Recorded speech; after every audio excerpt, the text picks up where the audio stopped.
My husband became top salesperson at his father's company. At dinner he laughed, saying I should take notes from a real professional. He joked my biggest achievement was folding laundry on time. He told everyone I married him for money. They all laughed. He said, "Relax, it's a joke." I smiled. Jokes are fun. I own 56% of his company. You're fired. Her biggest achievement is probably folding laundry on time. Julian's words hung in the air at the Silverstone grill for just a moment before the entire table erupted in laughter. I sat frozen in my chair, watching my husband's face glow with satisfaction as his joke landed exactly the way he had planned. Richard slapped the table so hard the wine glasses rattled. Chelsea from Human Resources covered her mouth, but her shoulders shook with laughter. Marcus from Operations had actual tears streaming down his face. Even the couple at the neighboring table was smiling, drawn into the entertainment of watching a successful man publicly mock his wife. Before we continue, I want to thank you for being here and sharing these stories of strength and resilience.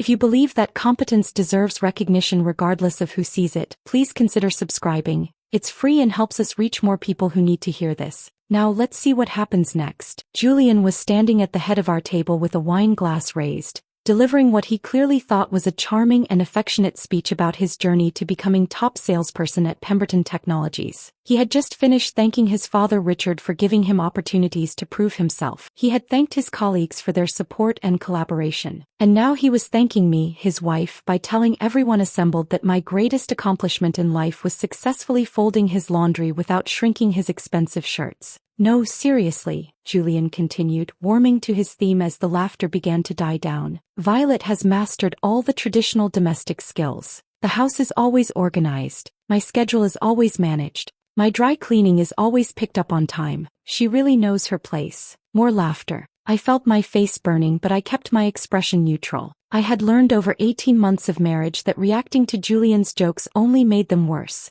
Gave him permission to dismiss my feelings as oversensitivity or inability to take a light-hearted comment. And let's be completely honest here, Julian added, his voice taking on a conspiratorial tone as he leaned slightly toward Richard. She married me for the money. I mean, can we just acknowledge that? Smart move on her part, really. Can't blame a woman for recognizing a good opportunity. The laughter this time was even louder. Richard was practically choking. Connor from sales was bent over his plate in what looked like genuine physical pain from laughing so hard. I watched their faces, cataloged their reactions, and thought about the envelope in my handbag. Inside that envelope were legal documents proving that I owned 56% of Pemberton Technologies. I was the majority shareholder of the company where Julian worked, where Richard served as CEO, where every person at this table drew their paycheck. I had saved the company from bankruptcy 18 months ago when Richard's catastrophically bad investments had pushed it to the edge of collapse. I had negotiated controlling interest through my attorney while Richard was too desperate and too arrogant to understand what he was actually signing away. And Julian had no idea about any of it because Julian had never once asked what I did with my time or where I had come from professionally before we married. To him, I was simply Violet, the wife who kept his life organized and knew her place was at home supporting his career. Julian reached over and patted my hand in that condescending way he had developed, the gesture that was supposed to look affectionate but felt like he was comforting a child who had misunderstood adult conversation. "Don't be mad, honey. You know I'm just teasing. But seriously, maybe you should take notes tonight from a real professional. Watch how actual achievement works. Might learn something." The table waited for my response. I could see it in their faces. They expected me to laugh along, to make some self-deprecating comment about being lucky to have married so well, to play my assigned role in Julian's performance of superiority. That I smiled. "You're right," I said calmly. "Jokes are fun. Want to hear mine?" The way we had arrived at this moment had taken 18 months of careful planning, though planning was probably too intentional a word for what had actually happened. It was more like 18 months of watching and waiting while Julian and his father Richard slowly revealed exactly who they were beneath the surface charm and professional competence they projected to the world. I had married Julian Pemberton 2 years earlier in a wedding that his father had orchestrated with the precision of a corporate merger. Everything had been perfect in that calculated way that suggested money and control rather than genuine celebration. The venue had been a historic estate with manicured gardens. The guest list had included 300 people, most of whom I had never met but who apparently mattered to Richard's business interests. The whole event had cost more than most people earned in several years, and Julian had seemed genuinely pleased with how impressive everything looked in the photographs that would later appear in the society pages of local magazines. Back then, I had been finishing the sale of my data analytics company, a business I had co-founded 5 years earlier with a college friend who understood technology infrastructure better than anyone I had ever met. We had built something quietly successful, the kind of company that solved real problems for corporate clients without attracting media attention or venture capital drama. When a larger firm approached us about acquisition, we negotiated terms that allowed both of us to walk away with enough money to retire comfortably if we chose, though neither of us had any intention of actually retiring at 32. I had told Julian about the sale, though perhaps I had not explained the magnitude of it in ways he would have understood as significant. He had smiled and said something about how nice it was that my little project had worked out, then immediately changed the subject to his own career trajectory at Pemberton Technologies. That should have been my first warning about how he viewed my professional accomplishments,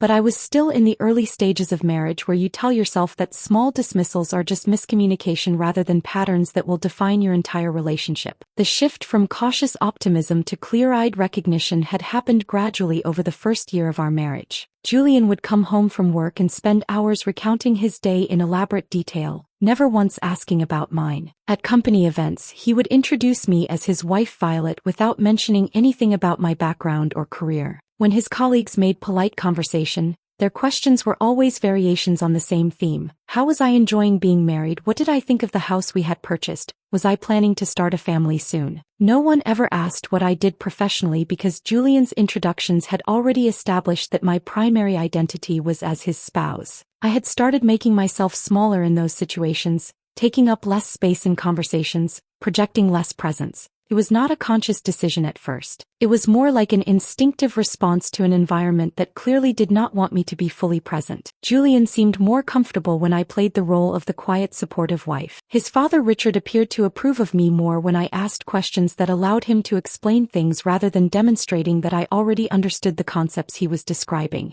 The whole social ecosystem of Pemberton Technologies seemed designed to reward women who made themselves decorative rather than substantial. What I had not realized until much later was that the invisibility I was cultivating could be used strategically. While I was standing at the periphery of company parties holding Julian's drink and nodding at appropriate moments, I was also observing the actual power dynamics of the organization. I was learning who made real decisions versus who just held impressive titles. I was noticing which executives were genuinely competent and which ones had advanced through relationships and politics rather than ability. I was building a mental map of Pemberton Technologies that would later prove invaluable when Richard came to me desperate and terrified. That conversation had happened on a Tuesday evening in late 2022 at one of Richard's monthly family dinners. These gatherings were mandatory performances where Richard held court and everyone pretended his stories about the early days of building Pemberton Technologies were fascinating rather than repetitive. I had been in the kitchen helping his housekeeper arrange dessert plates when Richard appeared in the doorway looking like a man who had just received devastating news. His usual confident posture was gone. His face had a grayish quality that suggested either serious illness or serious crisis. He had asked if we could speak privately, his voice carrying an urgency I had never heard from him before. We went to his home office where he poured himself whiskey with hands that shook visibly. Then he told me the company was facing what he called temporary liquidity challenges, though everything about his delivery suggested there was nothing temporary about the situation. Richard explained that he had made investment decisions over the past 18 months that had not performed as expected. Actually, the investments had failed catastrophically. He had poured millions of dollars of company capital into trendy ventures that promised revolutionary returns but delivered nothing except losses. Metaverse real estate that turned out to be worthless digital nothing. NFT authentication systems that solved problems nobody actually had. A cryptocurrency backed by theoretical carbon credits that existed only in ambitious white papers written by people who understood neither technology nor environmental policy. The company was drowning in $17 million of debt. Creditors were threatening legal action. Pemberton Technologies was weeks away from a crisis that would destroy everything Richard had built and expose him as the kind of leader who gambled recklessly with company assets and lost spectacularly. He needed someone who could inject significant capital without alerting the board or creating panic among employees and clients. He needed family who could be trusted to stay quiet about the real situation. He needed me. I remember sitting in that leather chair across from Richard's desk, watching him sweat through his explanation, and feeling something shift inside me. This man who had spent 18 months treating me as decorative furniture, who had never asked about my career or acknowledged my professional capabilities, was now admitting that I might be his only hope for salvation. The irony was so perfect it almost made me laugh. I had not answered immediately. I wanted him to sit in the discomfort of needing me, of having to ask for help from someone he had dismissed as merely his son's wife. When I finally spoke, I told him I would consider his proposal but that I would need complete financial transparency and the involvement of my attorney before making any decisions. The next morning I called Lauren Hastings, the corporate attorney who had handled the sale of my company. Lauren had a reputation for ruthless precision and zero tolerance for emotional decision-making in business contexts. When I explained Richard's situation, she was quiet for a long moment before asking a single question that changed everything. "Do you want to be a passive investor?" Lauren asked. "Or do you want control?" I had not thought about it in those terms before, but the moment she asked, I knew the answer. I wanted control. Not because I was interested in running Pemberton Technologies day-to-day, but because I understood that power without visibility was the most effective kind of power. Lauren spent 3 weeks constructing an acquisition structure so elegant and complex that it belonged in a textbook on corporate strategy. She created holding companies nested within trusts, institutional intermediaries that held shares on behalf of entities that appeared to be standard investment firms. The structure was designed so that tracing my actual ownership would require forensic accounting that Richard would never think to conduct and probably could not afford even if he did. On paper I was nowhere. In reality, I controlled 56% of Pemberton Technologies with full authority over major corporate decisions, board appointments and executive terminations. Richard knew I was the majority shareholder because he had to know in order to sign the agreements. But we structured everything so he could continue as CEO and maintain his public position as long as the company remained profitable and stable. He had been pathetically grateful, almost tearful with relief that I was willing to save his legacy. He never once asked why I was being so generous or what I might want in exchange beyond the equity stake we had negotiated. He simply assumed I was behaving the way family was supposed to behave, providing help without demanding recognition or control. Julian knew nothing about any of it. Richard and I had agreed that telling Julian about the ownership structure would create unnecessary complications.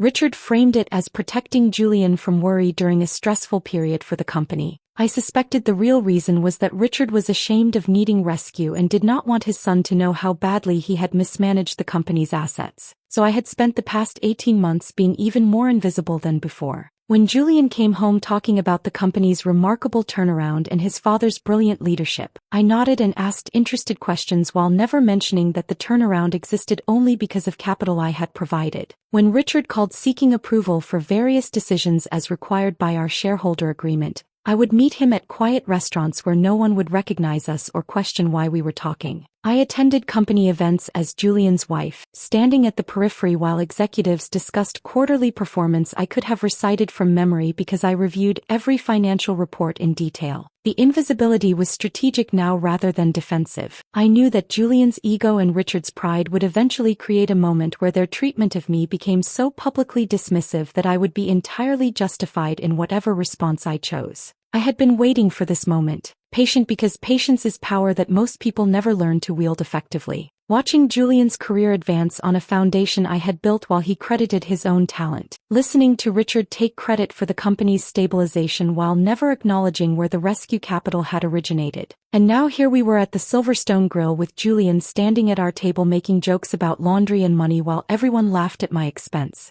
This was exactly what I had been waiting for. The perfect public humiliation that would justify the response I was about to deliver. I reached into my handbag and pulled out the envelope, feeling its weight in my hands. Inside were the legal documents that would end Julian's career in the next 60 seconds. I slid the envelope across the table toward him and watched confusion flicker across his face. Julian stared at the envelope like it might contain a bomb. His confident smile had frozen on his face, creating an expression that looked more like a grimace. The laughter around the table was dying down, replaced by curious silence as everyone noticed the shift in atmosphere. "What's this?" he asked, trying to maintain his casual tone even as his hand reached for the envelope with visible reluctance. "Open it," I said simply. He did. I watched his fingers fumble with the flap, pulling out the documents that Lauren had prepared with her characteristic thoroughness. The first page showed the corporate ownership structure of Pemberton Technologies in clean legal language that left no room for misinterpretation. I watched his eyes scan the text, saw the exact moment comprehension hit. His face drained of color so completely I thought he might actually faint. "I own 56% of Pemberton Technologies," I said conversationally, pitching my voice to carry across the table. "Which means I own this company. Your father's company. And effective immediately, Julian Pemberton, you're fired." The silence that followed was extraordinary. Every face at the table had frozen mid-expression. Richard's hand was suspended in the air where he had been reaching for his wine glass. Chelsea's mouth hung open in an O of shock. Marcus looked like someone had just explained that gravity no longer functioned according to known physics. Connor had stopped laughing so abruptly it looked painful. But it was Julian's face that held my attention. I watched 18 months of casual dismissal collapse in real time. I watched him realize that every promotion he had received, every deal he had closed, every moment of professional pride had been built on a foundation I had provided while he mocked my supposed incompetence. I watched him understand that the wife he had treated as decorative furniture held absolute power over the career he had assumed was secured by his own merit and his father's influence. "You," he started, but no other words came out. His brain seemed unable to process information that contradicted everything he thought he knew about his life. Richard recovered first, which made sense because at least he knew I had provided rescue capital even if he had not fully comprehended the terms. He lunged across the table and snatched the documents from Julian's nerveless fingers, scanning through pages with growing horror. I could see him recognizing Lauren's signature, her law firm's letterhead, understanding that this was not some kind of elaborate joke but completely legitimate legal documentation. "This is impossible," Richard said, his voice hollow. "Violet, this can't be. We had an agreement.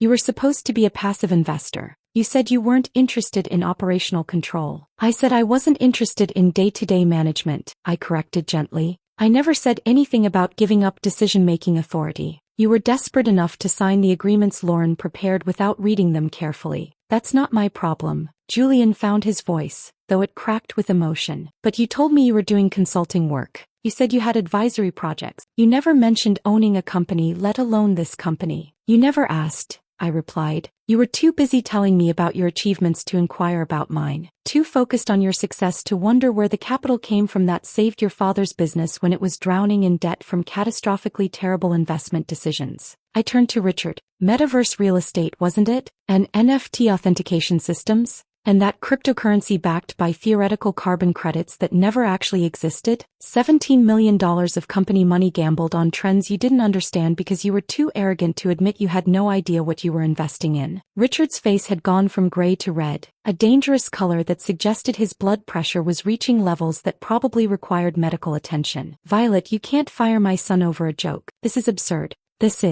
This has nothing to do with tonight's joke," I interrupted, though that was not entirely honest. "This is about the fact that nepotism and mediocrity are poor foundations for sustainable business growth. Julian holds his position because he's your son, not because he's the best person for the role. That's going to change." Chelsea finally found her voice. "This is insane. You can't just walk into a celebration dinner and fire people. There are processes, protocols." "I'm the majority shareholder," I said calmly. "I can terminate employment at any level including executive leadership. Julian's position is eliminated effective immediately. Someone from Human Resources will contact him Monday morning regarding severance and benefits transition." I stood up, smoothed my dress and looked at the assembled group. These people who had spent 18 months treating me as invisible were now staring at me like I had just revealed myself as an alien species they had failed to recognize. "Thank you for dinner, everyone," I said. "The steak really was excellent. Truly exceptional quality." I picked up my handbag and walked toward the restaurant exit. Behind me, I could hear the table erupting into chaos. Julian was saying something in a voice that sounded close to panic. Richard was shouting about emergency board meetings. Chelsea was asking if someone should call the company's legal department. Marcus had started laughing again, though this time it sounded more like hysteria than amusement. The maitre d' appeared with my coat as if he had been waiting for exactly this moment.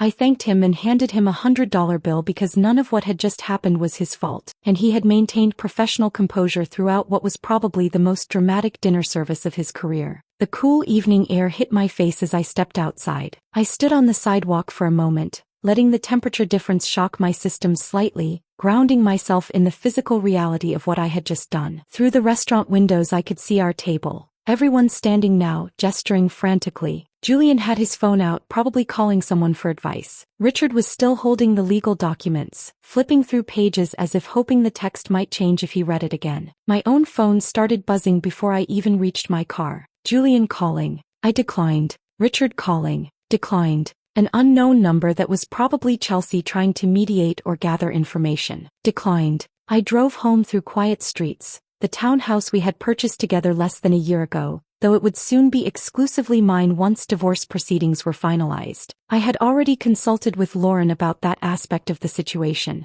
The prenuptial agreement Julian had insisted on before our wedding, the one designed to protect his family's wealth from me, was still in effect and actually worked in my favor now because it established clean separation of assets. By the time I pulled into the garage, I had 37 missed calls. My voicemail was full. I listened to the first message from Julian while I made tea in the kitchen, his voice oscillating between rage and something that sounded almost like pleading. "You've destroyed everything," he said, thick with emotion. "My career, my reputation, my relationship with my father. How could you do this? What kind of wife destroys her husband's life over a joke? This is insane. You need to call me back right now so we can fix this before it gets worse." I deleted the message before he could finish. There was nothing to fix. This was not a misunderstanding or an overreaction. This was the inevitable consequence of 18 months of systematic dismissal and casual cruelty that Julian had assumed would never carry a price. I sat in the living room with my tea, the townhouse quiet around me. This space that had felt like a prison for the past year suddenly felt different, lighter somehow, like I had finally stopped carrying weight that had never been mine to bear in the first place. My phone buzzed again. This time it was Lauren calling.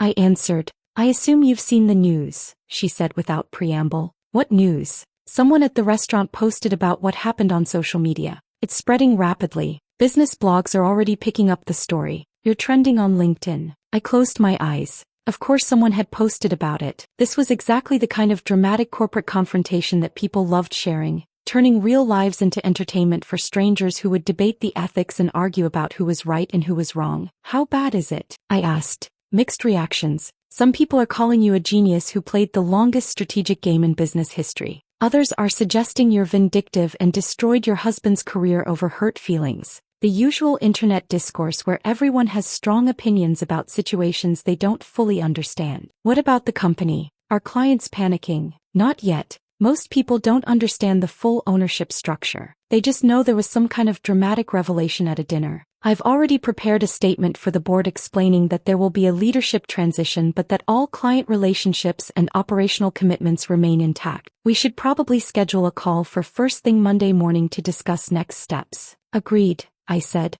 And Lauren, thank you for everything. This is what you pay me for, she replied. Though I have to admit, this is definitely the most dramatic ownership reveal I've ever been involved with. The legal structure held up perfectly, by the way. Richard's attorneys have already been calling, asking if there's any way to challenge the agreements. There isn't. Everything was completely above board and thoroughly documented. After we hung up, I sat alone in the quiet townhouse and thought about the path that had led here. The silence felt different now, no longer oppressive but almost peaceful. I could hear the clock ticking in the kitchen, the hum of the refrigerator, small domestic sounds that had been drowned out by Julian's constant presence and his need to fill every space with talk about his achievements. My phone buzzed again. Another unknown number. I let it go to voicemail. The truth was, this moment at the Silverstone Grill had not been spontaneous. It had been building for weeks, ever since Julian received the news about his promotion to top salesperson. That announcement had come on a Wednesday afternoon in late September when he had burst through our front door with more energy than I had seen from him in months. He had been practically vibrating as he told me about beating out colleagues who had been with Pemberton Technologies far longer than he had. "This calls for a celebration," he had announced, not asked. "I'm thinking the Silverstone Grill. Saturday night. I've already texted Dad and the team." He had shown me his phone displaying a group message to Richard, Chelsea, Marcus, and Connor, complete with champagne bottle emojis and exclamation points. The message radiated self-congratulation, informing everyone that they were expected to attend his victory dinner. No questions about their availability, just an announcement that this was happening and they needed to be there. I had read through the message and felt something crystallize inside me. This was going to be the moment. I did not know exactly how it would unfold, but I recognized that Julian's need for public validation was about to create the perfect opportunity for me to act. The days between that Wednesday announcement and Saturday evening had been remarkably instructive. Julian had spent hours preparing what he kept calling his victory speech. I would find him in our bathroom standing in front of the mirror, practicing expressions and gestures. He was rehearsing casual humility, the kind that draws attention to itself by pretending not to seek attention. Every smile was calculated. Every self-deprecating comment was designed to invite contradiction and praise. On Thursday evening, he had handed me a literal written list of conversation topics that he considered appropriate for me to discuss at the dinner. "Just stick to these," he had said as if he were a manager briefing an unprepared employee. "Ask about their families. Compliment Chelsea's jewelry. Keep things light. Don't try to talk about business strategy or company operations. That stuff is pretty complex and you don't want to embarrass yourself by getting something wrong." I had taken the list and thanked him, watching his face light up with satisfaction at how reasonable and helpful he was being. He genuinely believed he was doing me a favor, protecting me from social missteps by giving me clear guidelines about how to behave around people who actually mattered. That same evening, after Julian had gone to bed, I had called Lauren from my car in the garage where I could speak without being overheard. "It's happening Saturday," I had told her. "I need all the documentation ready." "You're sure about the timing?" Lauren had asked. "Once you do this publicly, there's no taking it back. The media attention alone will be significant, I'm sure. He's planning some kind of speech where I'm certain he'll make me the punchline. I want to be prepared to respond immediately." Lauren had been quiet for a moment. "I'll have everything ready. Hard copies in a sealed envelope that you can carry with you. The board notification will be prepared to send Monday morning. Are you also moving forward with the CEO transition?" "Yes." "Can you reach out to Elena Morrison? Let her know we may be able to accelerate our previous timeline." "Consider it done." Friday had been surreal. Julian had been in an expansive mood, almost affectionate in a way he had not been in months. He had even asked what I was planning to wear to the dinner, though his question quickly devolved into suggestions about appropriate length and neckline that made clear he viewed my clothing choices as reflecting on him rather than being my own decision. "Something elegant but understated," he had said. "You want to look nice but not like you're trying to compete for attention. This is my night, you know." I had nodded and smiled and let him believe I was grateful for his guidance. Saturday afternoon, Lauren's assistant had delivered the envelope to our house while Julian was out getting a haircut. I had signed for it and immediately hidden it in my handbag, feeling its weight every time I moved. Inside were the legal documents proving my 56% ownership of Pemberton Technologies, along with the formal termination letter for Julian's employment. Everything was prepared with Lauren's characteristic thoroughness. All I had to do was choose the moment to use it. When Julian and I had arrived at the Silverstone Grill that evening, everything had seemed to unfold exactly as I had anticipated. Richard was already holding court at the table, with Chelsea and Marcus positioned like loyal courtiers. Connor had arrived moments later, immediately launching into some cryptocurrency monologue that nobody was actually listening to but everyone was politely pretending to find interesting. The evening had followed a predictable rhythm. Appetizers arranged like sculptures on oversized plates, portions so small they seemed designed to mock the concept of actual sustenance. Wine flowing freely, the bottles getting more expensive as the evening progressed. Everyone telling stories about Julian's brilliant sales techniques, his natural charisma, his ability to close deals that others had given up on. Richard had been particularly effusive, telling a story about how Julian had inherited his business instincts, how the Pemberton family had always produced natural leaders. He had gestured expansively while talking, his wine glass sloshing dangerously close to the rim. Nobody had mentioned that the company Richard kept crediting himself with building had nearly collapsed under the weight of his incompetent investment decisions. Nobody had acknowledged that the remarkable turnaround everyone kept celebrating had been funded entirely by capital I had provided. I had sat through it all, asking the bland questions Julian had coached me to ask. I had complimented Chelsea's earrings. I had asked Marcus about his daughter's soccer tournament. I had played my assigned role perfectly, the supportive wife with no opinions or achievements worth discussing. The main course had arrived with appropriate fanfare. Steaks that cost more than most families spent on groceries for a week, cooked to precise specifications by chefs who probably had more formal training than half the executives at our table. Everyone had made exaggerated sounds of appreciation, as if eating expensive meat was itself an accomplishment worthy of praise. That was when Richard had proposed his toast. He had stood, raising his glass with the practiced ease of someone who had given hundreds of similar speeches over his career. To Julian, Richard had announced, top salesperson for the third quarter. A young man who has proven that talent and determination can achieve anything. Someone who makes his father proud every single day. Everyone had raised their glasses. Julian had been glowing with satisfaction, his face flushed not just from wine but from the validation he craved like oxygen. Then Julian had stood to give his response, and I had felt everything inside me go very still and very focused. He had started with the standard expressions of gratitude, thanking his father for opportunities, thanking his colleagues for their support. His delivery had been smooth and practiced, every pause calculated for maximum effect. Then he had turned to look at me. I also want to thank my wife Violet, he had said, and something in his tone had made me brace for what was coming. She's been incredibly supportive in her own way. She's really mastered all the traditional domestic skills, keeps the house organized, manages my schedule, makes sure my dry cleaning gets picked up on time. There had been polite chuckling from the table. Julian had paused, reading the room, sensing he had an audience that was receptive to where this was heading. I mean, her biggest achievement is probably folding laundry on time, he had continued, and the table had erupted in genuine laughter. She really knows her place. That was when I had understood that there was no going back. This was not affectionate teasing between spouses. This was public humiliation performed deliberately for an audience, designed to establish hierarchy and make clear who held value and who existed merely to support those who mattered. Julian had kept going, warming to his theme,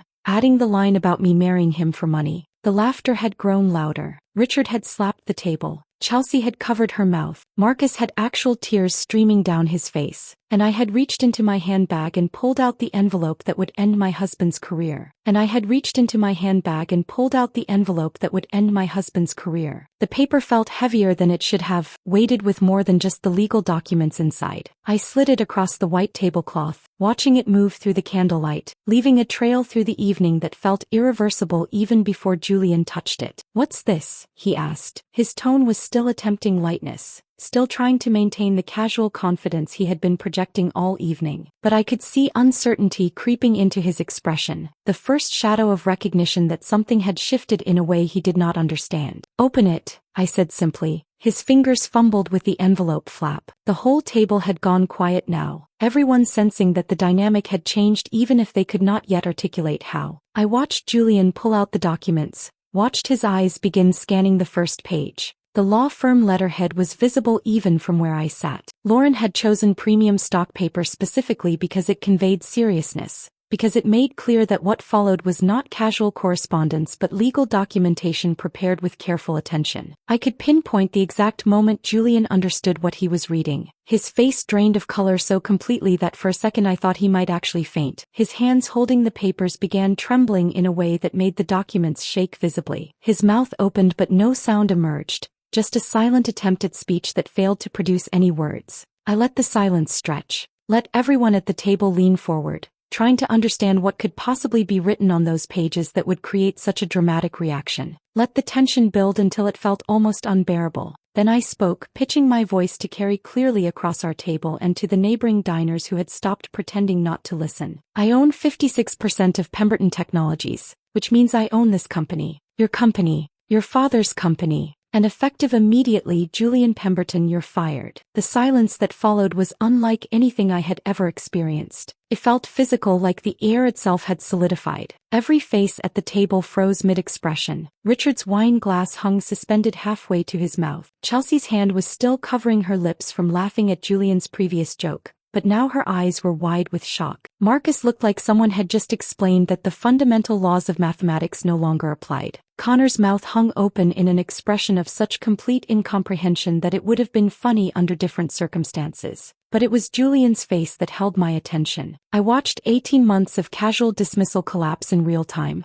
Every condescending comment, every joke at my expense, every moment he had treated me as decorative furniture incapable of meaningful achievement. All of it was being recontextualized in the space of seconds. I could see him trying to process the information, trying to reconcile the wife he thought he knew with the reality I had just revealed. Richard recovered first, his survival instincts kicking in faster than his son's. He lunged across the table and snatched the documents from Julian's unresisting hands, his movements sharp and desperate. He scanned through the pages rapidly, his face transitioning from confusion to recognition to horror as he saw Lauren's signature, her firm's letterhead, the detailed legal language that left no room for misinterpretation. "This is impossible," Richard said, but his voice lacked conviction. He kept flipping through pages as if hoping the text might change if he read it from a different angle. "Violet, this can't be legitimate. We had an agreement. You were supposed to be a passive investor. You said you weren't interested in operational decisions." "I said I wasn't interested in day-to-day management," I corrected, keeping my tone measured and calm. "I never surrendered decision-making authority over major corporate actions." "You signed the shareholder agreement Lauren prepared. You had the opportunity to have your own attorneys review it before signing. You chose not to because you were too desperate to read the terms carefully." "But you," Richard started, then seemed to lose track of whatever argument he was trying to construct. His face had gone from its normal ruddy color to something closer to gray. "You can't just fire my son. This is absurd. We'll contest this. We'll call an emergency board meeting." "The board serves at the pleasure of the majority shareholder," I replied. "That would be me. Your emergency meeting will last approximately as long as it takes the board members to recognize which way the wind is blowing and vote to support whatever restructuring I propose." Julian finally found his voice, though it came out cracked and uncertain. "But you told me you were doing consulting work. You said you had some advisory projects. You never mentioned owning a company, let alone this company." "You never asked," I said gently. The gentleness was deliberate, designed to emphasize the point rather than soften it. "In 18 months of marriage, you never once inquired about what I did professionally. You never asked about my background or my career before we met. You never wondered where I came from or what I had accomplished. You simply assumed I had done nothing worth mentioning because that assumption was convenient for how you wanted to see yourself." I turned to Richard. "Do you remember that Tuesday evening in your office? When you came to me sweating and terrified because your catastrophically bad investment decisions had pushed the company to the edge of bankruptcy? When you admitted you had gambled $17 million on trends you didn't understand? Metaverse real estate, NFT authentication systems, cryptocurrency backed by theoretical carbon credits that never actually existed." Richard's face had gone completely pale now. Several people at the table were looking at him with expressions that suggested this was news to them. Apparently Richard had not shared the full details of how close the company had come to collapse or what had actually saved it. "I provided the capital that stabilized this company," I continued. "Every promotion Julian has received over the past 18 months was built on that foundation. Every deal he closed used resources that would not have existed without my intervention. Every moment of pride in his achievements was constructed on money I earned and strategically invested while you both assumed I spent my days folding laundry and picking up dry cleaning." Julian was staring at me like he had never seen me before. In a way, I supposed he hadn't. He had spent 18 months looking at a projection of his own assumptions rather than actually seeing who I was. "This is because of a joke?" he asked, his voice barely above a whisper. "You're destroying my career because I made a joke at dinner?" "This has nothing to do with tonight's joke," I said, though that was not entirely true. "This is about the fact that nepotism and mediocrity are poor foundations for sustainable business growth. Your position at Pemberton Technologies exists because you're Richard's son, not because you're the best person for the role. That dynamic has created a culture where advancement depends on relationships rather than competence. That's going to change." Chelsea finally found her voice, though it came out higher and more strained than usual. "You can't just walk into a celebration dinner and start firing people. There are processes, there are protocols." "I'm the majority shareholder," I replied calmly. "I have full authority to terminate employment at any level including executive leadership. Julian's position is eliminated effective immediately. Someone from Human Resources will contact him Monday morning regarding severance arrangements and benefits transition." I stood up, smoothing my dress and picking up my handbag. I looked around the table at these people who had spent 18 months treating me as invisible, as inconsequential, as someone whose primary value was keeping Julian's life organized. "Thank you for dinner, everyone," I said. The steak really was exceptional, truly excellent quality. I walked toward the restaurant exit, my heels clicking on the polished floor. Behind me I could hear the table erupting into chaos. Julian's voice saying something that sounded like my name. Richard shouting about lawyers and board meetings. Chelsea asking if someone should call corporate legal. Marcus making a sound that might have been laughter or might have been something closer to hysteria. The maitre d' appeared at my side with my coat as if he had been anticipating this exact moment. I thanked him and handed him a folded bill because none of what had just happened was his responsibility, and he had maintained professional composure throughout what was probably the most dramatic dinner service of his career. The night air outside hit my face like a physical sensation, cool and clean after the overheated atmosphere of the restaurant. I stood on the sidewalk for a moment, letting my eyes adjust to the darkness, feeling the weight of what I had just done settle over me like a blanket. Through the restaurant windows I could see our table. Everyone standing now, gesturing frantically. Julian had his phone out. Richard was still holding the legal documents, flipping through pages as if the text might have changed. Chelsea appeared to be crying. Marcus was talking rapidly to Connor, both of them looking shocked. My phone started buzzing in my handbag. I pulled it out and saw Julian's name on the screen. I declined the call. It rang again immediately. Richard this time. I declined that one too. I walked to my car and drove home through quiet streets, the townhouse lights visible from blocks away because I had forgotten to turn them off before we left. The space felt different as I walked inside, but also somehow more mine than it had been in months. My phone continued buzzing relentlessly. I set it on the kitchen counter and watched the screen light up with incoming calls. Julian, Richard, unknown number. Julian again, another unknown number. The voicemail icon appeared, indicating my mailbox was full. I made tea instead of answering, the familiar ritual of boiling water and selecting a cup providing a strange sense of normalcy after what had just happened. When I finally checked the messages, Julian's voice came through first. The anger I had expected was there, but underneath it was something that sounded almost like panic. "You've destroyed everything," he said, his words tumbling out rapidly. "My career, my reputation, my relationship with my father. How could you do this? What kind of wife destroys her husband's life over a joke? This is insane. You need to call me back right now so we can fix this before it gets worse. Violet, I'm serious. Call me back." I deleted the message halfway through. There was nothing to fix. This was not a misunderstanding that could be resolved through conversation. This was the inevitable consequence of 18 months of systematic dismissal that Julian had assumed would never carry a price. The second message was from Richard, his voice tight with barely controlled fury. "We need to talk immediately. What you did tonight was completely inappropriate and potentially illegal. I've already contacted our attorneys. You may own shares in the company, but that doesn't give you the right to terminate my son's employment without proper process. Call me back tonight or my lawyers will be in touch Monday morning." I deleted that one too. Richard could contact as many lawyers as he wanted. Lauren had structured the acquisition with exactly this scenario in mind. Everything was documented, everything was legal, and everything would hold up to any scrutiny Richard's attorneys could provide. The remaining messages followed similar patterns.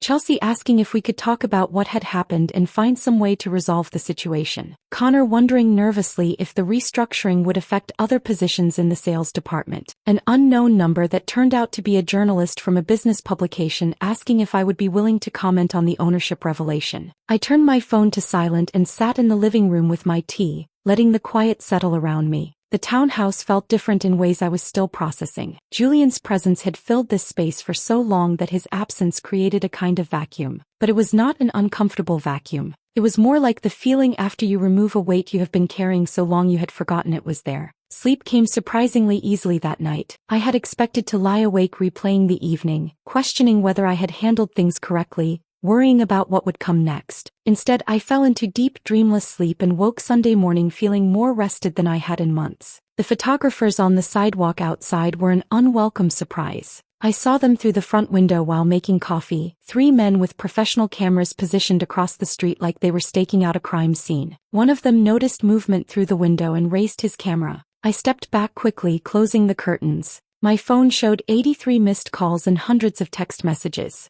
I scrolled through them while drinking my coffee, watching the story unfold in real time through the messages people were sending. Someone at the restaurant had apparently posted about what happened on social media. The story had been picked up by business blogs overnight. By morning, articles were appearing on legitimate news sites with headlines that made the situation sound more dramatic than it had felt while I was living through it. Silent majority shareholder revealed in dramatic dinner confrontation, read one headline. How one woman secretly owned her husband's company, proclaimed another. The articles contained varying levels of accuracy. Some had clearly been written by journalists who understood corporate structure and had done their research. Others were essentially gossip pieces speculating about my motivations and relationship with Julian. The comments sections were predictably divided. Some people praised what they saw as a brilliant long-term strategy, calling me a genius who had outmaneuvered everyone around me. Others suggested I was vindictive, that I had destroyed my husband's career over hurt feelings and a bad joke. Several commenters debated whether my actions constituted justified response to mistreatment or represented corporate overreach motivated by personal revenge. I read through dozens of comments before closing my laptop. Public opinion was irrelevant. What mattered was that the legal documentation was unassailable. Lauren had built an ownership structure that would withstand any challenge. The board would support whatever restructuring I proposed because they answered to the majority shareholder, and the majority shareholder was me. Lauren called around 10 in the morning. "I assume you've seen the news coverage," she said without preamble. "Hard to miss it when there are photographers camped outside my house." "Yes, about that.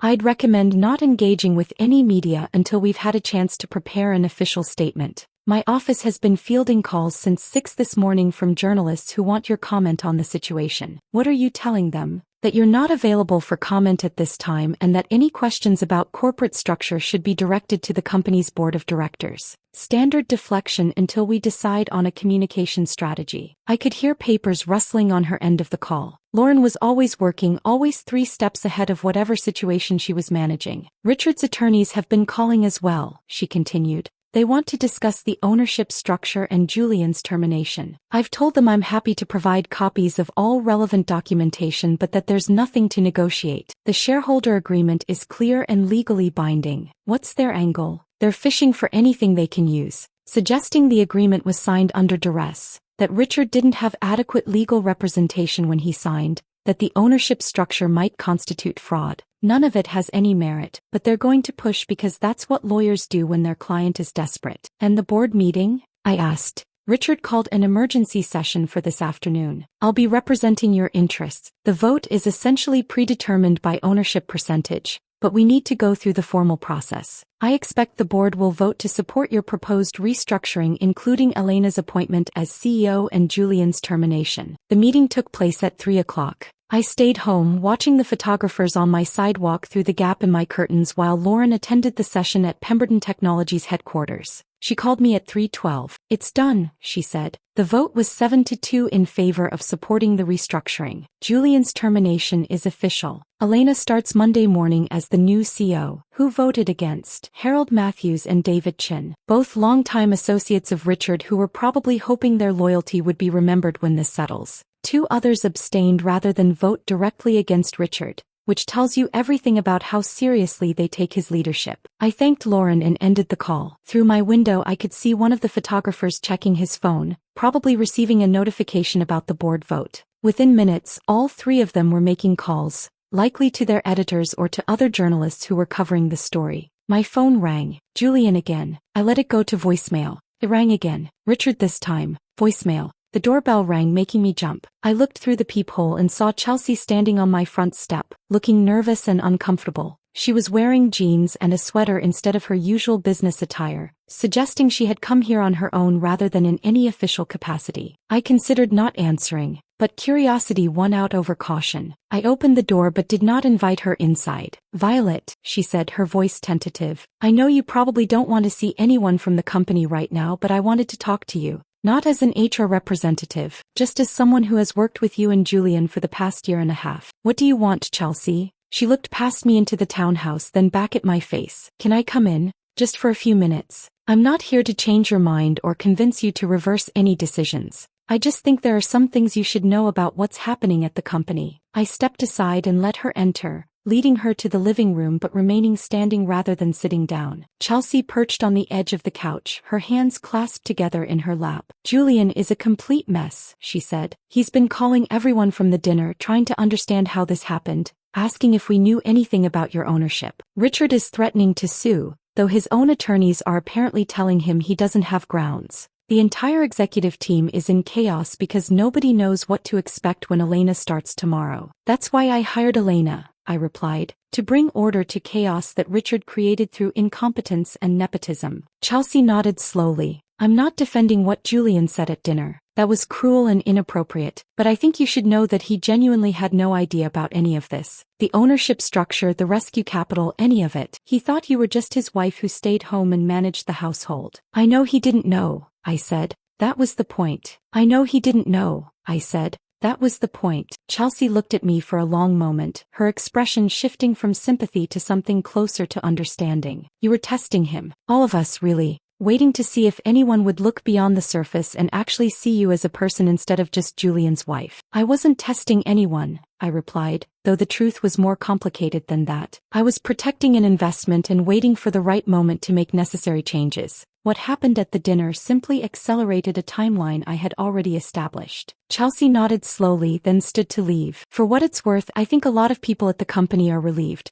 Richard's leadership style was problematic, and the nepotism was obvious to everyone even if nobody felt comfortable saying it out loud. After she left, I locked the door and returned to my laptop where I had been monitoring the company remotely through access Lauren had arranged. Monday morning was hours away, and Elena Morrison would be walking into Pemberton Technologies as the new CEO, carrying with her 20 years of experience turning around failing organizations. I had not met Elena in person until 3 months ago, though I had been studying her career for much longer. She had a reputation in the technology sector as someone who could identify systemic problems quickly and implement solutions without getting caught up in office politics or personal relationships. Her last position had been turning around a software company that had been hemorrhaging talent and revenue due to toxic leadership. Within 18 months she had completely restructured the organization, and the company had gone from considering bankruptcy to posting their most profitable quarter in a decade. When I had first approached her about the CEO position at Pemberton Technologies, she had been characteristically direct. "I don't do figurehead roles," she had told me over lunch at a restaurant far from any business districts where we might be recognized. "If I take this position, I need complete operational authority. I'll listen to board input and keep you informed as the majority shareholder, but I won't be micromanaged or second-guessed on strategic decisions." "That's exactly what I want," I had replied. "I have no interest in running the company day to day. I want someone who can fix what's broken and build something sustainable." Monday morning arrived with a sense of inevitability. I woke early and made coffee while watching the sun rise over the city. My phone showed new messages from Julian, but I did not read them. Whatever he wanted to say could wait, or more likely, did not need to be said at all. At 9 o'clock, I logged into the video conference system that would allow me to observe Elena's first meeting with the Pemberton Technologies staff. Lauren had arranged the access through the company's IT department, setting up a passive feed that would let me watch without being visible to anyone else. Elena walked into the main conference room exactly on time, dressed in a sharp navy suit that projected authority without ostentation. The room was packed with employees who had been told only that there would be an important announcement from new leadership. I could see the confusion on many faces, the whispered conversations as people tried to understand what was happening. Elena did not waste time with pleasantries or gentle introductions. She stood at the front of the room and waited for silence, her presence commanding attention without requiring her to ask for it. "My name is Elena Morrison, and as of this morning I'm the CEO of Pemberton Technologies," she began, her voice clear and measured. "I understand that the events of this past weekend have created uncertainty and confusion. Let me provide some clarity. The company has undergone a change in operational leadership. Richard Pemberton has stepped down from his position as CEO, and I have been appointed to lead the organization moving forward." I watched faces in the crowd react to this information. Some people looked relieved, others appeared worried. A few seemed genuinely shocked that Richard was actually gone. "Over the next several weeks, we will be conducting comprehensive performance reviews across all departments," Elena continued. "These reviews will focus on identifying inefficiencies, redundancies, and opportunities for improvement. Some positions will be restructured. Some roles will be eliminated. These changes are necessary to build a more sustainable and competitive organization." She paused, making eye contact with different sections of the room. "I want to be clear about something. Moving forward, advancement in this company will be based on measurable performance and demonstrated competence. Relationships and tenure will no longer be sufficient qualifications for promotion or position security. If you're good at your job and contribute to the organization's success, you will be recognized and rewarded. If you're coasting on connections or past reputation, you should start updating your resume." The room was completely silent. I watched people processing this information, understanding that the culture they had become accustomed to was about to change fundamentally. Elena spent the rest of the morning meeting with department heads individually. By noon she had scheduled performance audits for every division. By end of business Monday, 3 senior executives had been called into closed-door meetings that resulted in generous severance packages and immediate departure from the building. I watched it all unfold from my home office, deliberately staying away from the physical building because I wanted Elena to establish her authority without any suggestion that I was directing her decisions. The company needed to see her as the CEO with full operational control, not as my representative implementing orders from an invisible owner. Tuesday brought more changes. Elena identified 2 vice presidents whose positions existed primarily to justify inflated titles for people Richard wanted to reward politically. Both were offered attractive severance terms and chose to leave rather than face the alternative of demotion to roles that matched their actual contribution levels. By Wednesday, the gossip networks that existed in every organization were buzzing with speculation about who would be next. I knew this from Lauren, who was receiving regular reports from contacts she maintained within the company. Some employees were panicking, worried that any connection to Richard or Julian would mark them for termination. Others were energized by the changes, seeing opportunity in the restructuring that would reward competence over connections. Thursday afternoon, my doorbell rang.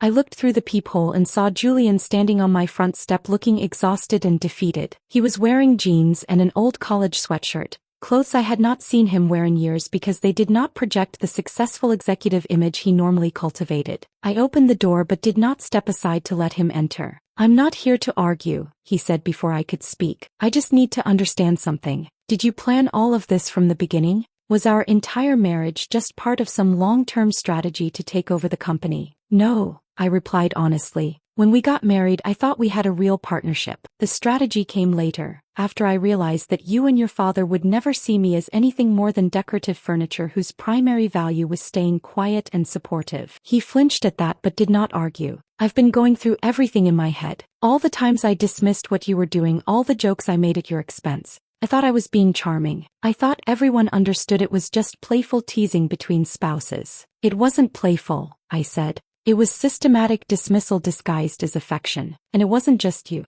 Your father set the tone and you followed it. Everyone at that company learned to treat me as invisible because that's what you and Richard modeled." Julian was quiet for a long moment. "The divorce papers arrived this morning. My attorney looked them over and said the settlement is extremely fair. More than fair, actually. He said you're being generous." "I'm being practical," I corrected. "Drawn-out litigation would damage the company and waste resources. This way is cleaner for everyone." "I don't deserve your generosity," he said quietly. "Probably not," I agreed. "But that's not really the point. I'm not interested in destroying you financially. I just needed you out of a position you weren't qualified for and out of a marriage that had become unbearable." He nodded and turned to leave, then stopped and looked back. "For what it's worth, Elena is doing a good job. The company feels different already. More professional. Less like a family business where incompetence gets rewarded because of last names." After he left, I returned to my laptop and continued monitoring the transformation Elena was orchestrating. By Friday, the changes were becoming visible in measurable ways. Employee satisfaction surveys showed dramatic improvement. Productivity metrics were trending upward. Client retention remained stable despite the leadership upheaval, largely because Elena had spent her first week personally calling major accounts to assure them of continued service quality and introduce herself as someone with actual credentials rather than just family connections. Friday evening,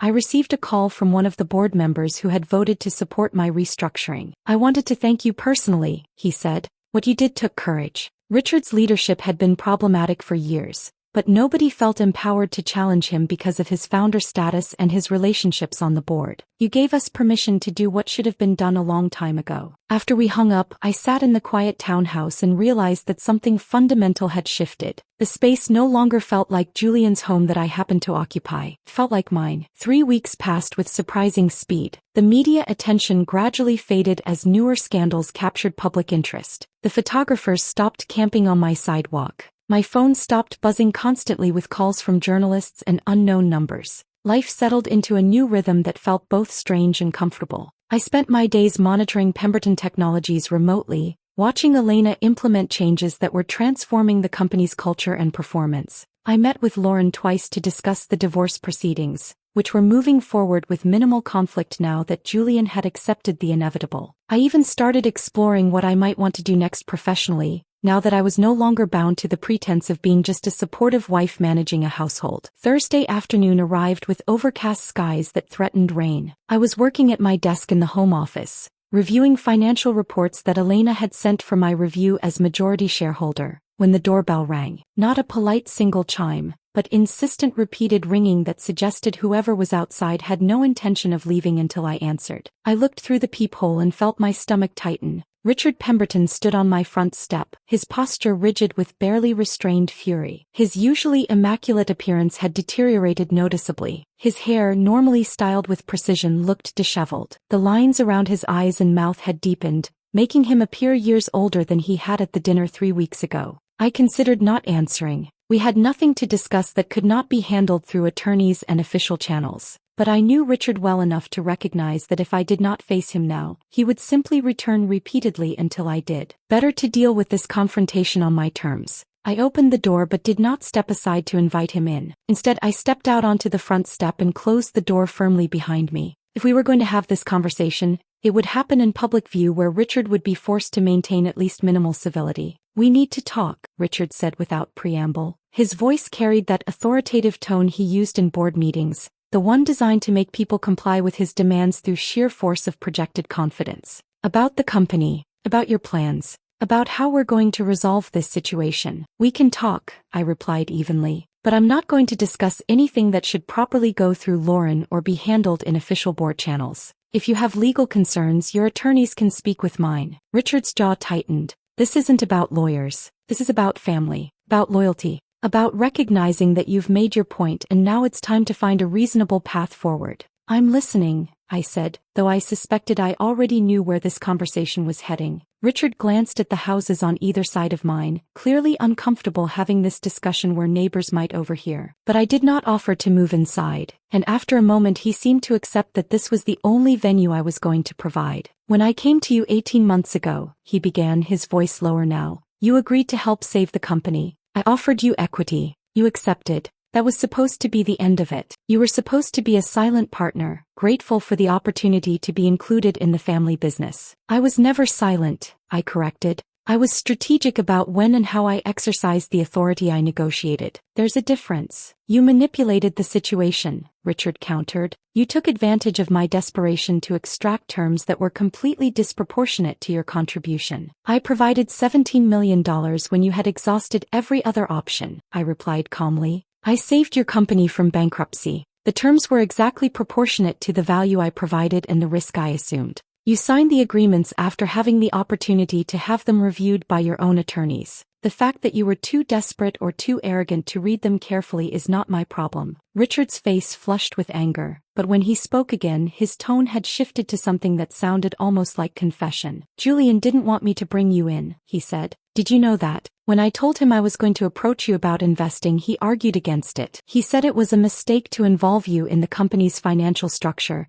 that we should find institutional investors instead." This was information I had not known. I kept my expression neutral, waiting for him to continue. "I overruled him because institutional investors would have demanded transparency and oversight that would have exposed how badly I had mismanaged the company's assets. I needed someone I could control, someone who would stay quiet and grateful. I thought that was you." Richard laughed bitterly. Julian was right to be concerned. Not for the reasons he stated, but because he recognized something I missed. He knew you were more capable than I wanted to acknowledge. He saw the danger of giving you power, even if he couldn't articulate exactly why it was dangerous. I absorbed this information in silence. Julian had recognized my capabilities and argued against involving me in the company, not out of respect for those capabilities but out of fear that I might use them. Richard had dismissed Julian's concerns because he had been too desperate and too convinced of his own superiority to imagine that I might actually leverage the position he was offering me. "That's an interesting bit of history," I said finally, "but it doesn't change anything about the current situation." "It should,"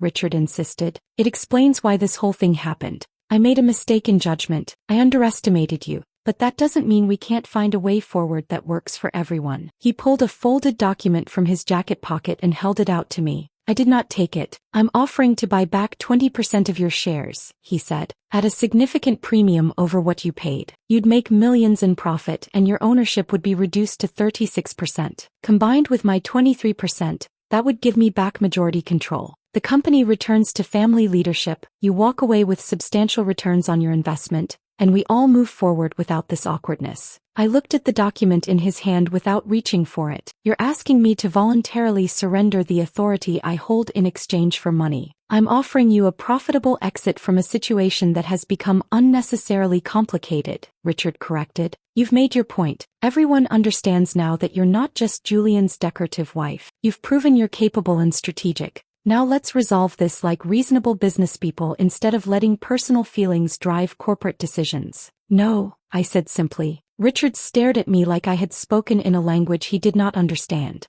You're refusing without even looking at the terms? Do you understand how much money I'm offering you? I understand perfectly, and the answer is no. I'm not interested in selling any portion of my ownership stake, and I'm certainly not interested in giving you back majority control so you can return the company to the same dysfunctional culture that nearly destroyed it in the first place. His face darkened with anger that he was no longer trying to hide. You're being unreasonable. You're letting your emotions about Julian's behavior cloud your business judgment. This is exactly what I was afraid of when he suggested involving you. Women always let personal feelings interfere with rational decision-making. Something cold settled in my chest as I listened to him. This was how Richard actually saw me, saw all women perhaps. We were fundamentally incapable of rational thought, forever at the mercy of our emotions, unable to separate personal grievances from strategic planning. Do you actually believe, I asked quietly, that I made the decision to take control of Pemberton Technologies based on emotions rather than business logic? Of course that's what happened, Richard said as if it were obvious. You were publicly humiliated at the dinner. Julian made jokes at your expense in front of everyone. You reacted out of hurt pride and desire for revenge. That's understandable on a human level, but it's not a legitimate basis for corporate restructuring. I had been planning the restructuring for months, I said, keeping my voice level despite the anger building inside me. Elena Morrison and I began preliminary discussions about the CEO position in June. The divorce papers were drafted in August. The timeline for removing Julian from his position was established weeks before that dinner. The only thing that happened at the Silverstone Grill was that Julian's public humiliation gave me the perfect catalyst to accelerate plans that were already in motion. Richard shook his head dismissively. You're rewriting history to justify emotional decisions. I know you're angry about how Julian treated you. I know you felt dismissed and undervalued, but destroying his career and taking over the company isn't the answer. It's vindictive and short-sighted. I looked at Richard's face and saw something I had never fully recognized before. He genuinely could not comprehend a reality where I had been planning strategically for months while maintaining the appearance of passive contentment. His view of me as intellectually limited and emotionally driven was so fundamental to his worldview that he could not process evidence that directly contradicted it. He had never seen me as a complete human being. In his mind, I had always been a supporting character in the narrative of his and Julian's success. An NPC who existed to serve their needs without having complex motivations or independent capabilities. The idea that I might have been observing, analyzing, and planning while appearing to be exactly what they expected was simply beyond his capacity to imagine. This was not something that could be fixed through conversation or explanation. Richard's inability to see me clearly was not a misunderstanding that could be corrected with the right words. It was fundamental to how he understood the world and his place in it. This conversation is over, I said, turning toward my door. Violet, wait. No, we're done here. If you have legitimate business concerns, your attorneys can communicate with Lauren through proper channels. Do not come to my home again. I stepped inside and closed the door, watching through the peephole as Richard stood on my front step for a long moment before finally walking back to his car. After he left, I stood in the entryway feeling something settle inside me that I had not fully recognized was still unsettled. Richard's visit had provided an unexpected clarity. His complete inability to see me as anything other than an emotional, irrational woman making decisions based on hurt feelings had confirmed what I had suspected for months. There was no path to mutual understanding with people who had so fundamentally mischaracterized who I was. The only path forward was the one I had already chosen, building something new while they adjusted to the reality I had created.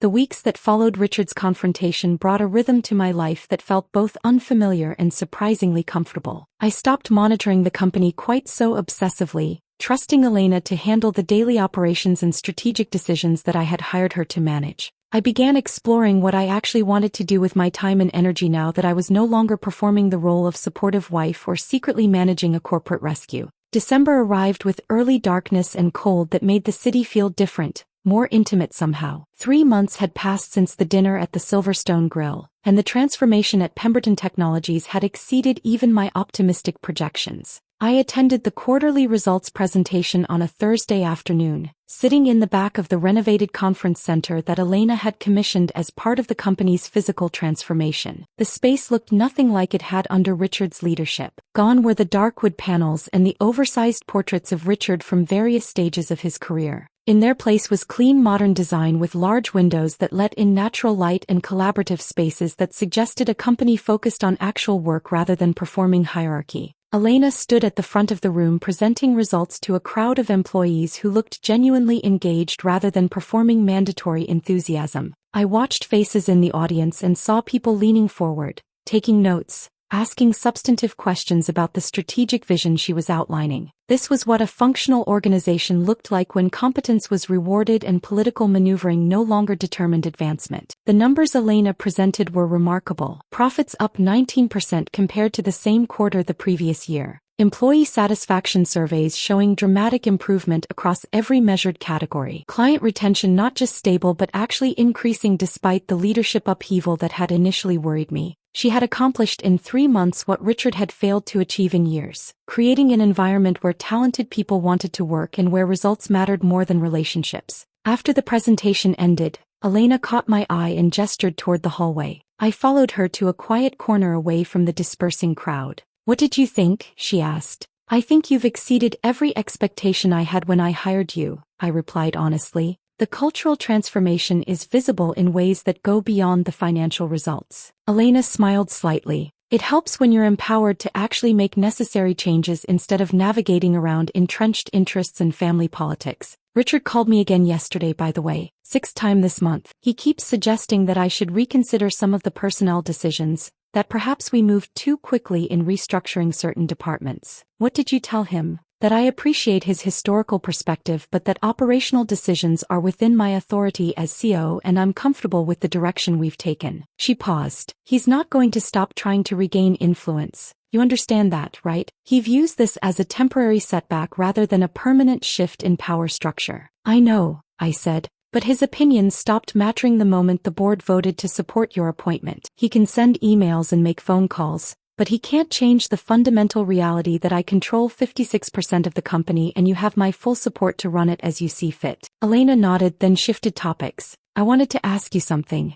Would you be interested in having lunch sometime? Not about company business, just as two people who might actually enjoy talking to each other. The invitation surprised me. I had hired Elena for her professional capabilities, not expecting or seeking personal connection. But as I thought about it, I realized that the idea appealed to me in ways I had not anticipated. I'd like that, I said. We met for lunch 2 weeks later at a small restaurant far from the business district where we were unlikely to be recognized or interrupted. Elena ordered wine and suggested we avoid talking about Pemberton Technologies entirely for at least the first hour. Tell me about your previous company, she said after our drinks arrived. Not the sale terms or the financial outcome. Tell me about what you actually built and why it mattered to you. I found myself talking about things I had not discussed with anyone in years. The early days of building the data analytics firm with my co-founder, the problems we had identified and the solutions we had developed, the satisfaction of creating something that actually worked and solved real challenges for clients. Elena listened with genuine interest,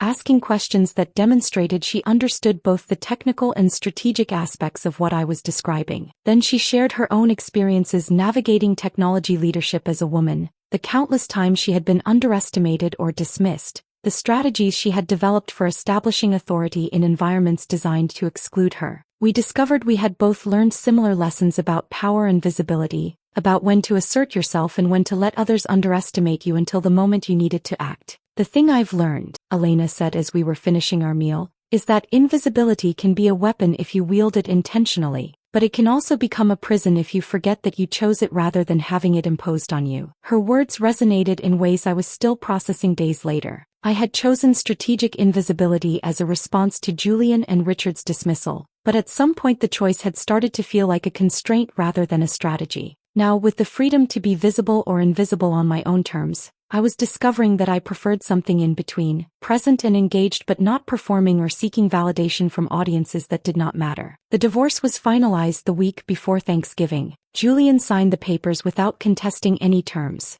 and his attorney sent a brief note through Lauren acknowledging that the settlement was fair and expressing Julian's desire to move forward without additional conflict. I heard through mutual acquaintances that he had found a position at a competing firm, performing adequately in a role that required actual competence rather than coasting on family connections and nepotism. I saw him once in early December at a coffee shop near the townhouse. He was sitting by the window with his laptop, dressed casually in jeans and a sweater, looking less polished than he had during our marriage but somehow more authentic. I could have left without him seeing me, but something made me approach his table. "Julian," I said quietly. He looked up, surprise crossing his face before settling into something more complicated. "Violet, hi. I just wanted to say that I hope you're doing well," I said. "I know the past few months have been difficult." He was quiet for a moment, then nodded. "I'm learning a lot about myself, about who I was and who I want to be. The humiliation of being fired by my wife in front of everyone I worked with was probably the most devastating thing that's ever happened to me.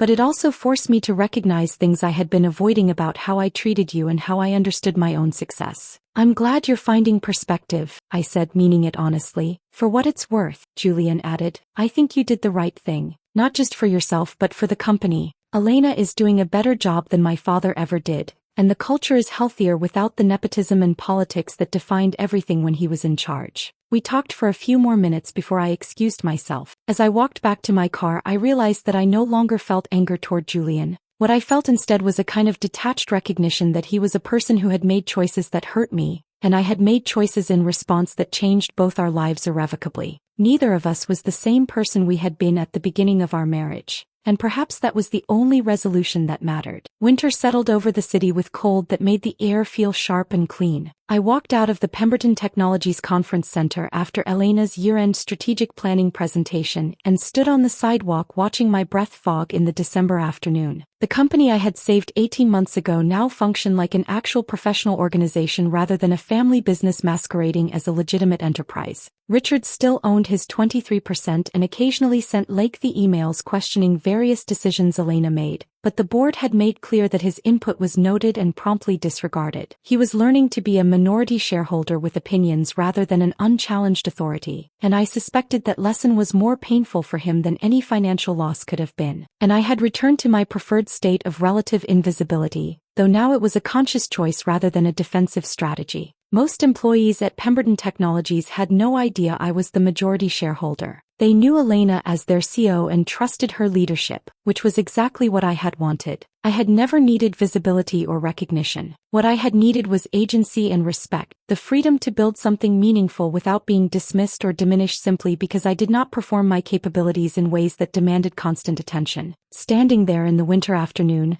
I thought about the woman I had been 18 months ago when Richard had come to me desperate and sweating, begging for capital to save his failing company. I had been invisible then too, but it had been an invisibility imposed by people who refused to see me clearly. Now the invisibility was mine to control, to deploy or abandon as circumstances required. I had spent 18 months being treated as furniture, being laughed at for being ordinary, being assumed to have achieved nothing more significant than keeping Julian's household organized. Now I was the architect who had quietly rebuilt what others had nearly destroyed, who had proven that the most dangerous underestimation is assuming that silence means weakness rather than strategy. And honestly, that felt extraordinary. If this story of calculated justice and silent power had you captivated from beginning to end, show your support by hitting that like button right now. My favorite part was when Violet calmly slid that envelope across the dinner table, watching 18 months of dismissal collapse in a single moment. What was your favorite moment? Share it in the comments below. Don't miss more powerful stories of resilience and revenge. Subscribe and hit that notification bell so you're notified the instant we upload.